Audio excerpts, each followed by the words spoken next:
तो फाइनली देख पारथो लेंबुर केते सुंदर आचार हिची एटा देखि के कोइ परिबेनी जे हम घरे तयारी करछे एटा। हां आउ माने एटा बिना तेल रे भी हिची। हां केते सुंदर देखा होछि मते तो जणा पुनी एटा लेंबुर तयारी हिची बिलका। हां हेलो हाय नमस्कार सांग माने welcome to my new vlog. तो 2-3 दिन हला वीडियो आसु नथला तो बात्या पय हमर एपटे माने लाइन नथला पावर कट हितला तो कार्ली लाइन आसिला 12टा गुटे बेले लाइन आसिला को तापर आज हम वीडियो बनाउछु। आज टिके खरा देखिछि तो से आज टिके वीडियोटा बनै दे छै आज।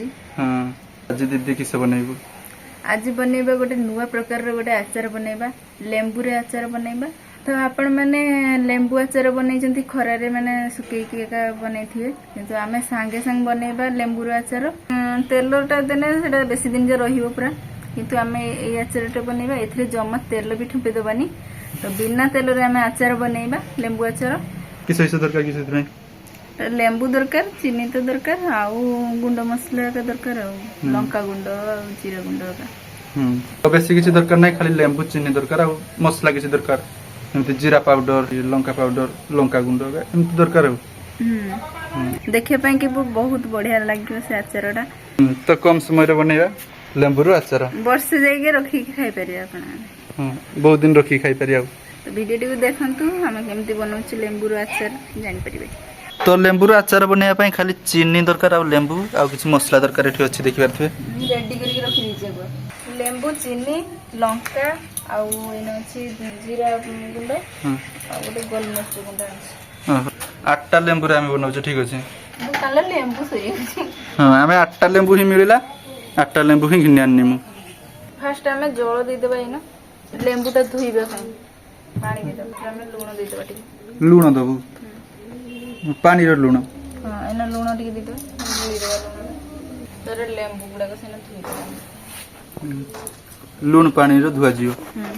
तो प्रथमे लूण पानी रे धुई देबे लेंबू गुडा को देखियो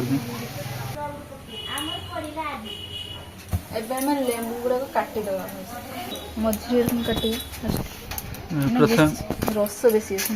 हां ए साइड रो प्रथमे दिफार कर देबे तापर ए साइड रो दिफार कर देबे देना हे जियो से मंजी गुडा को भी दबु तो ना मंजी गुडा काढी दो मंजी गुडा देने पिता लागे तो मंजी गुडा दीदी काढी देउ देखि पारथे सब मंजी काढी देबे ठीक अछि।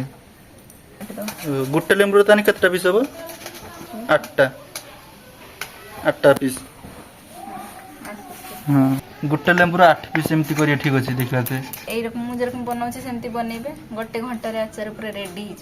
एते टिके भी तेल पड़िबनी ठीक अछि माने बिना तेल रे पूरा आचार हबो ठीक अछि।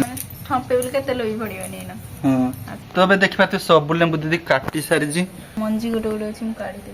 हां माने मंजी टिके भी रखियो ठीक अछि नाही तो लेंबू रो भी चुप्पा छोड़ा जोनी ठीक अछि चुप्पा रहियो नै ना चुप रही तब एटा किस हबो अब एटा हम ग्राइंडर रो पसी देबा टिके एना पानी किंतु देबेन नै ए लेंबू रो रस जे अछि एथिरे हम ग्राइंडर कर दो।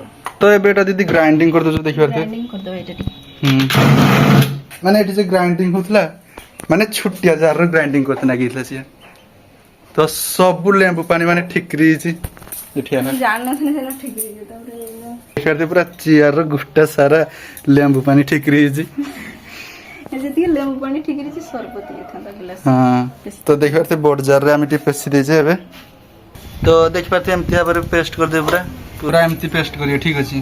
गोटे ताटी होला माने छोटे ताटी रे गोटे हो गोटे ताटी नै छी तो सिनो अधा हि तो एबे कढ़ाई गरम हे होलानी एबे इटे बाटी के रखिया लेंबूटा पकेबा तो एबे एटा दीदी पक्की देला देखा से कढ़ाई रे लेंबू रो बासनाटा जे ना सेटा बड़े बढ़िया लागल अछि कढ़ा रे पकी देबा कि बासनाटा अछि एथरे लूण पकेबा लंका गुंड देख पारते बेसी देबानी अल्प देबा कटा आउ शुक्ला लंका देबा हां काटा शुक्ला लंका देला गोटे चामच पर फुल जीरा गुंड दे सेटा किस मसला एटा गोलमरिच गुंड मु लंका गुंड कम देनी कारण गोलमरिच गुंडटा टिके राग अछि ना एबे एटा मिक्स करता चीनीटा पके देबा इना तो देखि पाते गोटे ताटे चीनी दे देला तो देखि पाते केते सुंदर नै कलर आसी होलानी कोळा कलर एटा हिजो नै ना हां कलरटा एसमु देखियो कि केते सुंदर कलर हेलानी चीनीटा पके देबो संगे संगे कलरटा सेम पुनी तेल दिया ही नै ତେଲ ଟୋଟାଲି ଦିଆ ହବନି। ତ କିଛି ପଡି ନାହିଁ, ଖାଲି ଚିନି ଲେମ୍ବୁ ଆଉ କିଛି ମସଲା ପଡିଛି। ଗୁଣ୍ଡ ମସଲା କିଛି ହଁ ପଡୁଛି, ସେଥିରେ ଦେଖିବା ତ କେମିତି କଲର ଆସିଛି, ପୁରା ଆଚାର ଭଳି କଲର ନାହିଁ ହେଇଗଲାନି। ମୁଁ ନାଇଁ ଆଚାର ଭଳିଆ ମାନେ ଦେଖାଗଲାନି। ହଁ ଆଉ ହେଇ ସାରିଲେ ତାହେଲେ କେରକୁ ଦେଖାଯିବ। ଯେତିକ ମାନେ ଲେମ୍ବୁ ବାଟା ଯେତିକ ଦେବେ ସେତିକ ଚିନି ଦେବେ। ଚିନି ବି ସେତିକି ମାନେ ଗୋଟେ ତାଟିଆ ଲେମ୍ବୁ ବାଟାକୁ ଗୋଟେ ତାଟିଆ ଚିନି ଦେବେ। ଦେଖିବା ତାହେଲେ କେତେ ସୁନ୍ଦର ନାଇଁ କଲର ଟିକେ ଟିକେ ଆସିଗଲାନି। 10 ରୁ 15 ମିନିଟ୍ ପାଖାପାଖି ଏଟା ଏମିତି କଢ଼େଇରେ ନାଡ଼ା ଯିବ, ଠିକ ଅଛି। ତାପରେ ପୁରା ଆଚାର ହେଇଯିବ।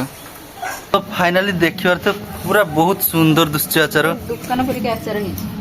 କାଟି ଆଣିବା ହେଇଛି ତ ହେଇଛି ଦେଖିବାର ତ ବହୁତ ସୁନ୍ଦର ଆଚାର ଦୁଶ୍ଚ। ତ ଗରମ ଟିକେ ଅଛି ଆଉ। ତ ଫାଇନାଲି ଦେଖିପାରୁଥିବେ ଲେମ୍ବୁରୁ କେତେ ସୁନ୍ଦର ଆଚାର ହେଇଯାଇଛି। ଏଟା ଦେଖିକି କେହି କହିପାରିବେନି ଯେ ଆମେ ଘରେ ତିଆରି କରିଛେ ଏଟା। ହଁ ଆଉ ମାନେ ଏଟା ବିନା ତେଲରେ ବି ହେଇଛି। କେତେ ସୁନ୍ଦର ଦେଖାଯାଉଛି, ମତେ ତ ଜଣା ପଡୁନି ଏଟା ଲେମ୍ବୁର ତିଆରି ହେଇଛି ବୋଲିକା। ହଁ ବାଟିକି ଏଟା କରିଥିଲେ ଦେଖିପାରୁଥିବେ କେତେ ସୁନ୍ଦର ହେଇଛି। ହଁ ମାନେ ବିନା ତେଲରେ ଖାଲି ଲେମ୍ବୁରେ ଦେଖିପାରୁଥିବେ। ଦୋକାନ ହେଇତେ ବହୁତ ସୁନ୍ଦର ଦୁଶ୍ଚୁ। ଏଟା ତ ଦିଦି ଆସିଲେ ନେଇଯିବ। ହଁ ମାନେ ବହୁତ ସୁନ୍ଦର ଦୁଶ୍ଚୁ, ଠିକ ଅଛି ଦେଖିପାରୁଥିବେ। ଟିକେ ମୁଁ ଖାଉଛି ଦେଖିକି କେତେ ଟେଷ୍ଟ ଲାଗୁଛି। ବଢିଆ ରକମ ଲାଗୁଛି ଲେମ୍ବୁ ଆଚାର।